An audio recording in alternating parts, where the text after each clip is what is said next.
sommes lundi 9 décembre 2024. Bienvenue au journal en français du studio Kalangu. Au micro, Rafika Taher. À la une rencontre de prise en charge des repentis des GAN s'est tenue ce jour à Agadez. Dans cette édition, le gouverneur de la région explique les raisons de cette initiative. Une vingtaine d'affaires criminelles seront jugées à la 4e session des assises du tribunal de Konni qui a débuté ce matin. Des précisions à suivre dans ce journal.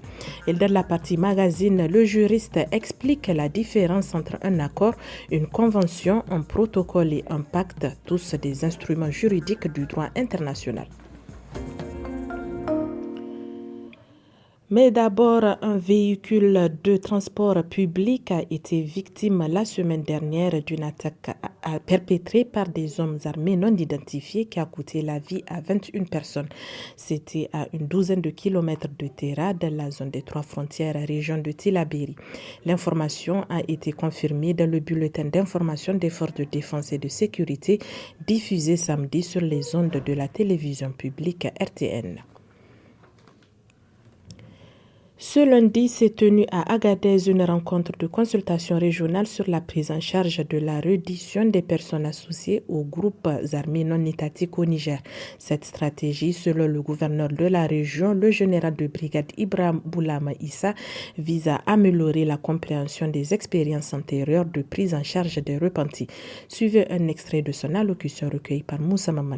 Cette démarche vise donc à améliorer la compréhension des expériences antérieures en matière de prise en charge des repentis et de DDR, en recueillant des informations détaillées sur les succès et les échecs des initiatives passées, et en identifiant clairement les défis et les obstacles qui ont été mis en évidence par le diagnostic initial. Ces consultations permettront ainsi de cerner les points de blocage et les opportunités à exploiter pour progresser efficacement dans l'élaboration de la nouvelle stratégie. À cet effet, les consultations avec les parties prenantes régionales permettront de recueillir des points de vue diversifiés et essentiels. Ces consultations doivent également nous permettre de mieux cerner les besoins spécifiques de notre région pour une réintégration globale et communautaire des groupes armés non étatiques et des personnes associées.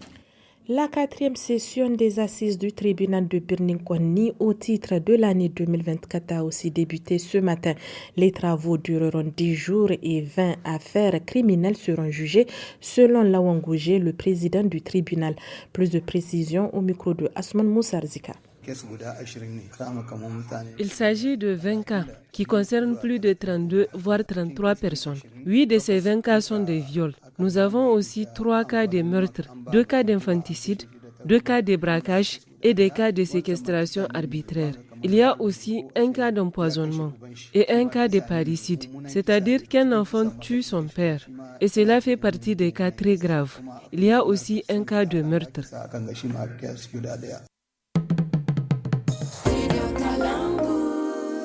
La libération des champs pour la commune de Gamoukazoé, région de Zender, est attendue au 31 janvier 2025. Selon l'administrateur délégué Isaac Djibrilou, cette décision concerne également 2 autres communes. Il attire toutefois l'attention des agriculteurs et des éleveurs au respect des textes. Il est au micro de Ibrahim Manzo. Le nord de Kellé, Gamou. Pour le nord de Kellé, Gamou et Alakos, l'État a fixé la date de libération des champs au 31 janvier prochain. Alors, les éleveurs doivent prêter attention. Les champs ne sont pas encore libérés. Il reste encore 2 mois. Cela veut dire que les agriculteurs doivent ranger leurs récoltes avant la fin de ce délai. Éleveurs et agriculteurs doivent respecter ces délais, car si aujourd'hui vous êtes agriculteur, demain vous pouvez devenir éleveur. De même, si vous êtes éleveur aujourd'hui, demain vous serez agriculteur. Ce que nous voulons, c'est la cohésion. L'État a établi des lois. Tout celui qui les piétine subira les sanctions prévues. Nous devons nous comprendre pour ne pas poser des actes que nous allons regretter après. Le Salon international de l'artisanat pour la femme bat son plein au palais du 29 juillet à Niamey. Après 4 jours, les exposants enregistrent timidement les ventes. Cependant, il espère une évolution positive de la tendance vu l'affluence des visiteurs. C'est ce qu'expliquent ces artisans interrogés par Rahila Toussoumana et Maria Madjarmakoy. Hier, dimanche et avant-hier samedi, il y avait beaucoup de monde. Tout le monde vient, il visite, il voit, il demande les prix et les produits, comment on transfère ça. Donc aujourd'hui, c'est lundi, il n'y a pas assez de monde. Mais quand même, il y a des gens qui viennent, ils visitent, ils voient. ils n'ont pas commencé à payer. Ils demandent seulement le prix. D'autres disent qu'ils vont revenir. C'est comme ça le marché. Les gens visitent, il y a l'engouement, mais ce qui reste un tout petit peu, c'est le timing des gens. Je suis sûr que après, dans cette semaine, les gens vont essayer de venir encore plus. Même maintenant, il y a beaucoup d'engouement. Les gens sont là. Et il y a les diplomates, ils font leur visite. Il y a les particuliers qui font leur visite. Il y a d'autres achètent, d'autres regardent, ils disent qu'ils vont revenir encore. Tous les pays se sont représentés et chacun a mené sa touche particulière. Je pense que tout le monde va avoir son compte sur ce marché.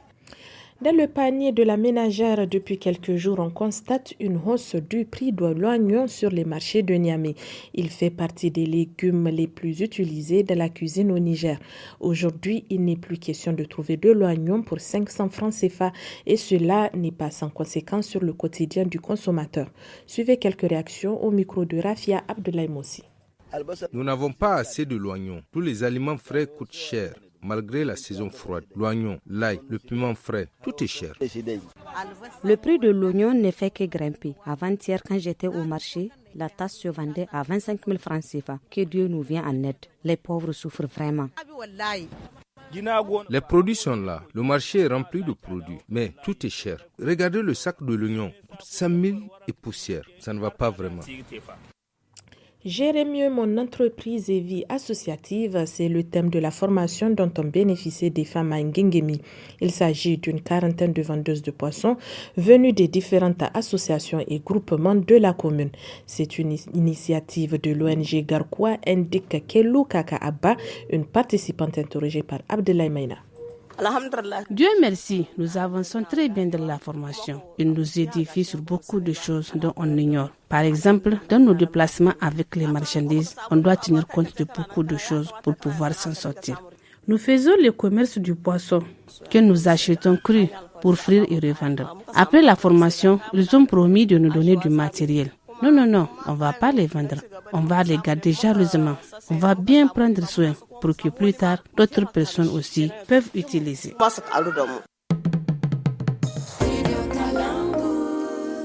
En sport, dans le cadre des préparatifs pour la qualification au championnat d'Afrique des nations de football, l'équipe nationale du Niger, le MENA, affrontera les éperviers locaux du Togo en double confrontation. Le match aller est prévu pour le 22 décembre prochain au stade de Kégué à Lomé et le retour pour le 27 au stade du 26 mars à Bamako. L'entraîneur du MENA, version Chan Harounadoula, nous explique où ils en sont avec les préparatifs au micro de Salamatou Kadri. Il y a 2 semaines, c'était un nombre, j'allais dire un peu pléthorique. Là, on a réduit en fonction de l'état de santé des joueurs, mais aussi de la forme des joueurs. Là, on s'est fixé sur un groupe pour rentrer dans cette dernière phase de préparation qui nous amène à cette double confrontation. Je pense que le moral, l'esprit du groupe est bon. Et on va mettre à profit ces 10 derniers jours-là pour peaufiner véritablement l'équipe et être prêt pour le match du 22. En passant, on espère avoir 2 matchs d'appui face au Burkina qui sera là jusqu'à partir du 12. Le temps de programmer ces 2 matchs, les jouer et prendre la route pour le mai. Et puis continuer au Mali pour préparer la phase de retour.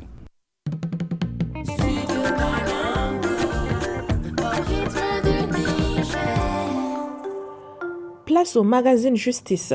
En matière du droit international, les États ont des engagements les uns envers les autres en se référant à différentes procédures. Il s'agit d'instruments juridiques comme la Convention, le protocole, le pacte ou encore l'accord.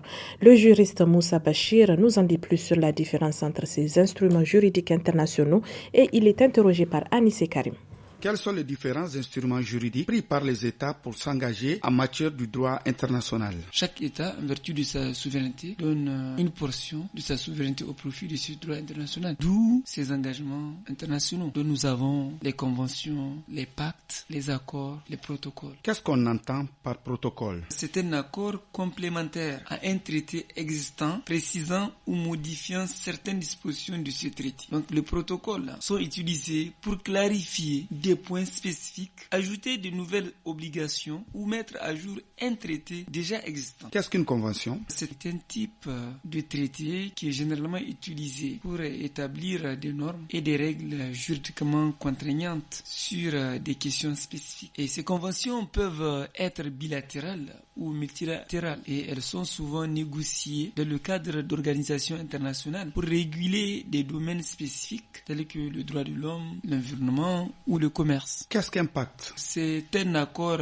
solennel et formel entre deux ou plusieurs parties, souvent utilisé pour sceller une alliance, un engagement mutuel. Mais entre les deux parties, ou entre les deux États, c'est pour établir un engagement qui les lie réciproquement. Et qu'est-ce qu'un accord? C'est une entente conclue entre les États, qu'elle soit formelle ou informelle. Donc c'est un arrangement entre deux ou plusieurs parties pour régler un différend aussi. Et qu'est-ce qui les différencie? En ce qui concerne les conventions, c'est des règles juridiques contraignantes sur des questions spécifiques. Ça veut dire que si vous vous engagez juridiquement à travers une convention, ça veut dire que vous êtes obligé de la respecter. Maintenant, pour ce qui est du pacte, c'est un engagement mutuel, donc c'est un truc formel et solennel. Ça aide aussi à renforcer les liens entre les parties. Maintenant, pour ce qui est du protocole, c'est pour clarifier les points spécifiques d'un traité déjà existant ou ajouter de nouvelles obligations ou mettre à jour ces traités déjà existants. Maintenant, pour ce qui est de l'accord, c'est un arrangement entre deux ou plusieurs parties pour régler un différend sur une question bien donnée ou une concorde. Et qu'en est-il en cas de non-respect de ces engagements? Normalement, il n'y a pas de sanctions contraignantes. C'est juste des rappels aux États qui se sont engagés et qui ne respectent pas les engagements dont ils se sont souscrits.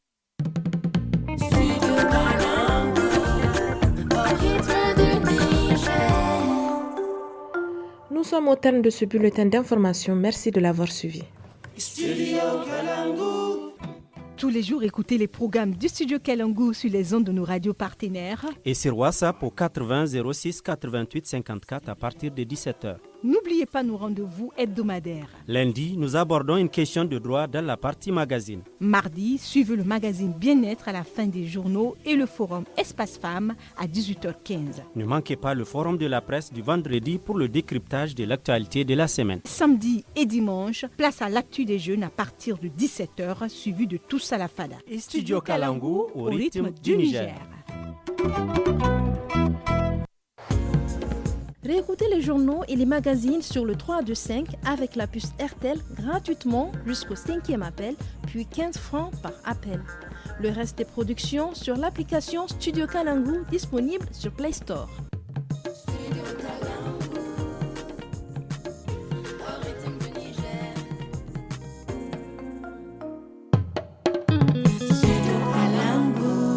Vous voulez accéder au contenu WhatsApp de Studio Kalangu? Une seule action, envoyez un message au numéro 80 06 88 54.